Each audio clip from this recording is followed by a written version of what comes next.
What would we have seen in the beginning that's different?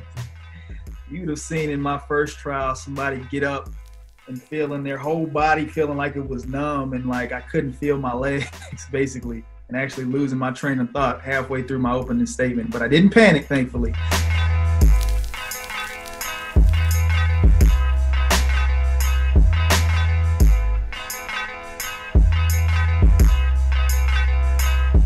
If you want to learn how to try cases, look at the tough ones. Watch some trials on CVN, or watch some trials where the plaintiff loses and the defense wins. Learn from your losses and learn from the smaller cases. These are the cases that I cut my teeth on, those soft tissue cases, the low impact, low property damage cases where there's a gap in treatment. And that's really kind of where you build your confidence and keep trying them, keep winning them, keep losing some of them as well. And then when you do get a case where there is a substantial injury, you just have more confidence to try them. How did you get to be comfortable in a courtroom? I had a great mock trial teacher, Judge David Mason, and he would hammer into us every weekend about courtroom presence and making sure that you have great courtroom presence, and was really critical of everything we did in a mock trial courtroom. The way you laid out the rules is perfect, absolutely perfect.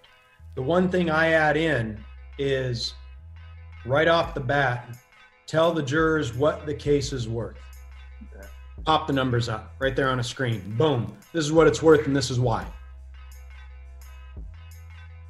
Because, it's just a lot of anxiousness when you're about to give an opening statement. And early on in my career, I would notice that I wouldn't be taking in as much oxygen. And you get up there and you start talking, you're like, you got to stop, basically. So I'm always very deliberate about, controlling my breathing, definitely. You're so good at capturing the audience that when you turn and you're looking at the visuals and pointing here, people get lost, because then it's like this intersection, this direction, this, that. If you used your body, just yourself, so you have that, and and you go, and the lane is right here. This is, you name the street. If there's more of Joe and less of the exhibits, okay, that's going to have more of an impact.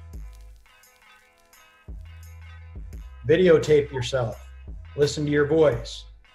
Find what's comfortable for you. When am I speaking too fast? Because I can speak really, really fast when I get going, and people can lose you. If you give some space between your words, which you do, Joseph, then when you allow space to exist between your words, you give the jurors an opportunity to feel the words, to feel what's going on.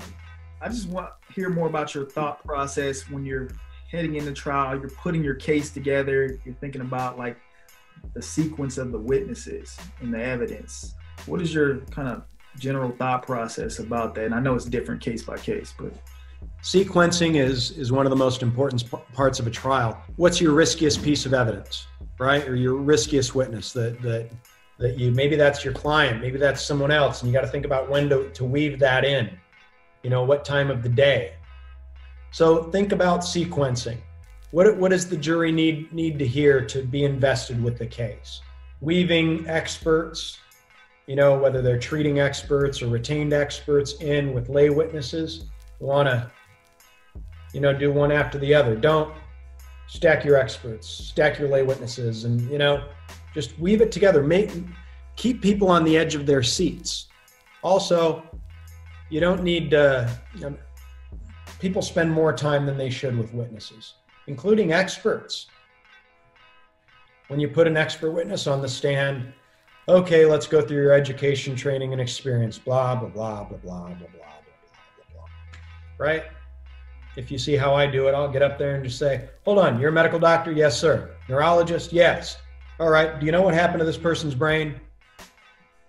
Well, I do. You have an opinion? True. Yes? Well, what? Jump right into it.